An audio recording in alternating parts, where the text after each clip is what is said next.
السلام عليكم ورحمة الله وبركاته أخوتي. اليوم جبت لكم مجموعة رائعة من قناطر 2023 الشتوية، مع أن الحال هذه الأيام بدأ يبرد في فصل الشتاء. هذه القناطر متوفرة على مجموعة من الموديلات الجديدة، موديلات الطرز بقطيفة رويال وقطيفة بليسي وغيرها. المهم فيها موديلات مطروزة طرزا طرز الميكرو، ماشينة الميكرو، تطريز بالمجبود. كاين اللي فيهم المجبود الحر وكاين اللي فيهم المجبود الدمية. المهم وفيها المجبود مطروزة بالمجبود، وأيضا مخدومة بالكريستال، بأحجار الكريستال. وفيهم اللي مخدومين بالتيل تاع الفراشة البومبي، وأيضا تيل سامبل، وأيضا تيل المزخرف أو ما يسمونه بتيل الأوراق.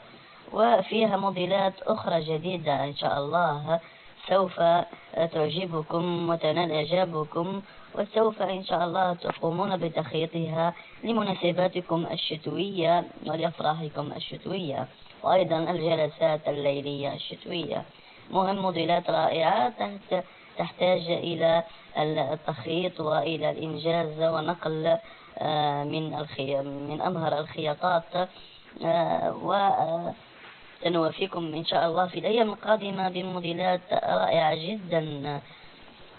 وقبل أن أنتهي من الكلام في عملية التطريز يا إخوتي، انتبهوا من نوع القماش. يجب أن يكون نوع القماش يعني خشين، النوع الرفيع الذي يزن 480 أو 480 جرام، وهو القماش الذي يناسب في عملية التطريز بالميكرو.